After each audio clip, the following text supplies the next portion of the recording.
Up first, we are joined by Brad Lingo, Executive Director and Chairman of Pilot Energy, with the ticker code PGY. Pilot is a company focused on the development of their Australian oil and gas projects. To tell us more, I will hand you over to Brad. Good morning. Good morning. Thank you, Jane. And it's always a pleasure to bring existing and prospective investors up to speed on the Pilot story through the broker briefing. Pilot is a ASX listed traditional oil and gas company. We have embarked on a new journey as an oil and gas company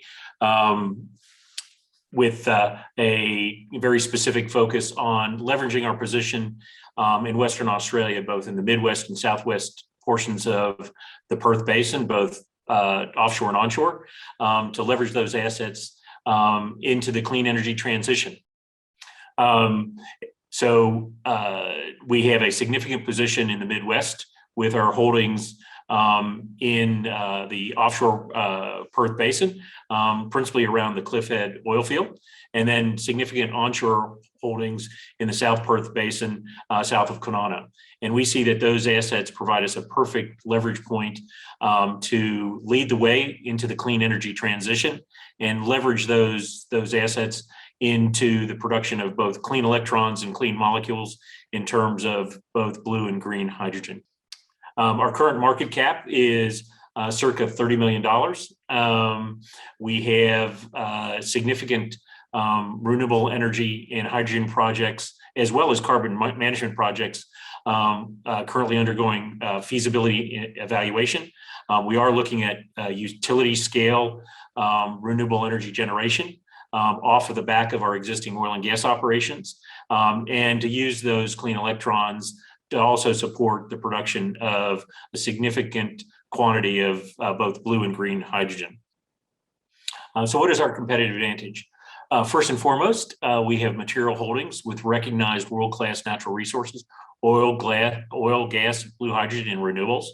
From those material holdings, we have ownership in key energy licenses and infrastructure, which provide us the basis to undertake the feasibility studies, as well as to leverage on an accelerated basis into the post-feasibility development of those projects. We see that ability to leverage those existing assets into potential world-class competitive clean energy projects. We're supported by a proven board and an experienced management team. And with our recent $8 million capital raising through Bridge Street Capital, we're well capitalized to progress the transition. So the case for renewables. These slides and these images really tell the entire story. Renewable energy, whether it's solar photovoltaic, offshore wind, onshore wind, they are pushing right to the bottom of the cost curve in comparison to fossil fuel-based sources of electricity. Then when you look at our footprint in Western Australia, in the Midwest region in particular, we have some of the best global offshore wind, as well as some of the best onshore renewable solar resources. And we bring those things together, and it really provides a compelling proposition. So what is our transition development strategy? One is to use that existing footprint, to use that existing knowledge base, all of that intelligence that's been built up around developing oil and gas projects in the same footprint as these world-class renewable resources, to streamline and accelerate our ability to go from feasibility to permitting. And that's really the stage we're at right now, is going through that feasibility to permitting. And ultimately, on the outcomes of those feasibility studies that we're undertaking in both the Midwest and the Southwest, to go from permitting to partnering and to bring in large-scale operating partners to join us in the development of these renewable energy and hydrogen projects. So the Midwest Renewable Resource Zone, it really has all the right stuff. It is a premium renewable resource precinct, both onshore and offshore. It has been an area of historical government strategic focus by the WA government most recently evidenced by the WA government's call for expressions of interest for the Okajee Green Hydrogen Strategic Industrial Area project.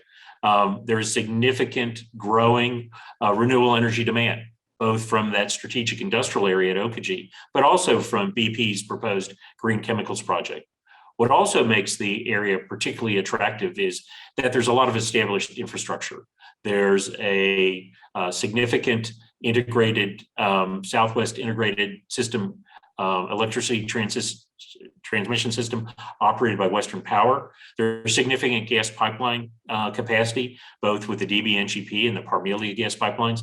And it's also well served by ports, road, and rail, all necessary for the development of these renewable energy and hydrogen projects. It's also an area that there is a clear hydrogen development pathway. First and foremost, through blue hydrogen, where Pilot believes that it has a competitive advantage as having the only asset in the Midwest region of Western Australia that currently has the legislative framework in place to support CCS, which is really an enabling capacity that allows the delivery of blue hydrogen. So our development plan. We have already formed a joint venture with Triangle Energy to assess the feasibility development of a combined wind and solar and integrated renewables project around the Cliffhead field. We've retained key global feasibility partners in terms of Technip, Genesis, Risk, Green Fuels, and Lautech. Based on those feasibility results, we seek to leverage our existing assets to develop these world-class clean energy projects in the Midwest and Southwest regions, and ultimately to take that to secure key commercial and financial partners to maximize value for Pilot shareholders. So how are we integrating infrastructure, renewables, and carbon management to deliver a competitive clean energy? Our existing position in the Cliffhead Wind and Solar project, we've already formed a joint venture with Triangle to look at the ability to leverage that renewable energy capacity through that infrastructure. The Cliffhead facilities provide that potential anchor point offshore for an offshore wind farm. That infrastructure is unique, and it is the only oil and gas infrastructure along the Midwest coast region of Western Australia.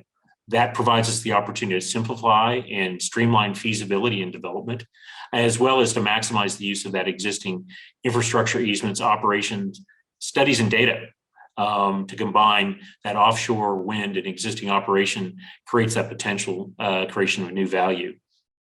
So starting with that, we looked at the Beatrice offshore wind farm offshore Scotland as really a case study for what we can do at Cliffhead.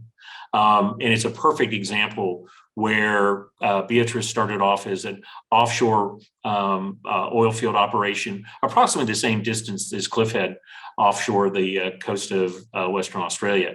And in 2007, the owners of that field put in a demonstrator project installing wind turbines connected back to the offshore platforms to both power the platforms, but also to export power to shore. And that was intended to be a 5-year demonstrator project, which after 2 years, they were convinced of the proposition for the full-blown development. And Beatrice is now the largest operating offshore wind farm in Scotland. So how does that play out for Cliffhead is a location for a wind demonstrator project. This is a conceptual drawing of what that project would look like, where we're focused on tying back 3 to 6 wind turbines back to the Cliffhead platform, generating up to 60 megawatts. That platform is already connected back to shore by power supply, and to maximize the utilization of both the platform and that power export capacity to take power back to shore. This is a conceptual development. It is subject to the completion of the feasibility study, completion, joint venture and regulatory approvals, and ASX re-compliance.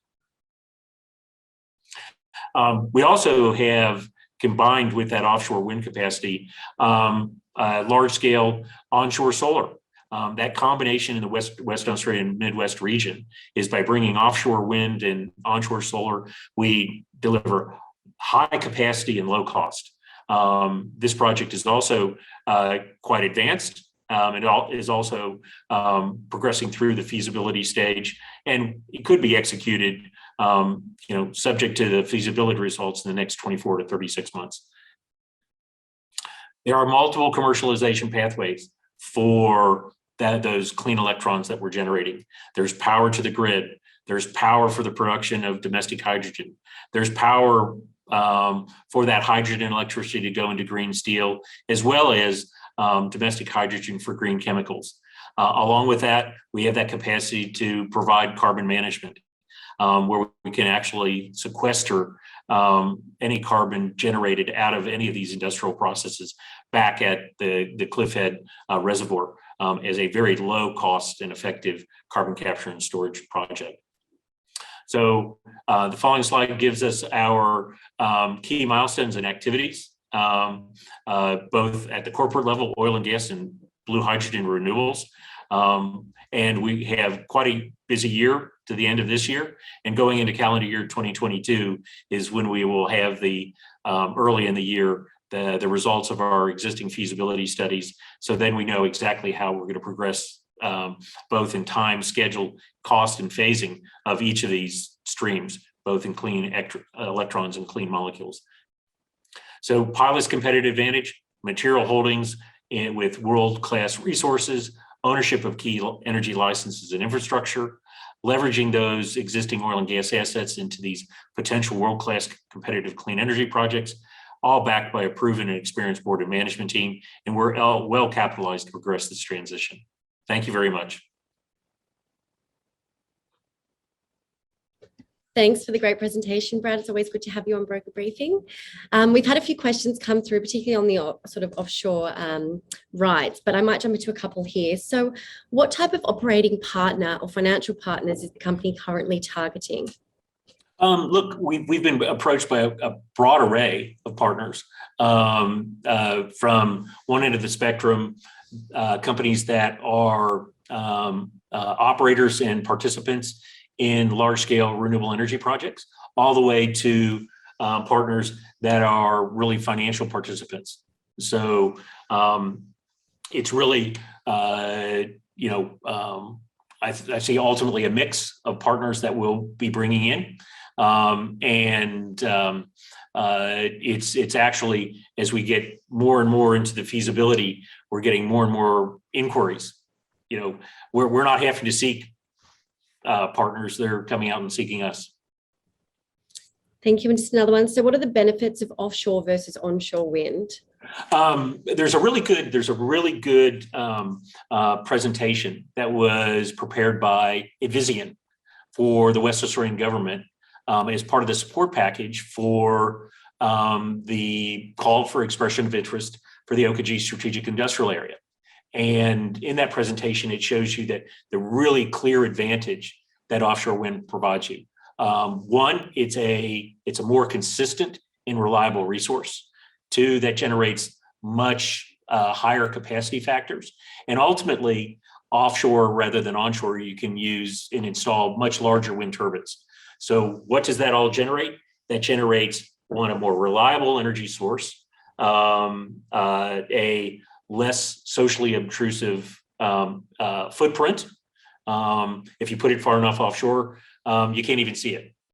And ultimately, that drives the combination of factors drives a lower cost of energy, the LCOE, and ultimately a more reliable resource that is easier to achieve a social license to operate. Wonderful. Well, that's all we've got time for today, Brad. There were a few other questions that did come through, so I would encourage webinar attendees to reach out via the contact details on the bottom of the ASX releases. But thanks for joining us, Brad. Thank you very much, Jane. I really appreciate it.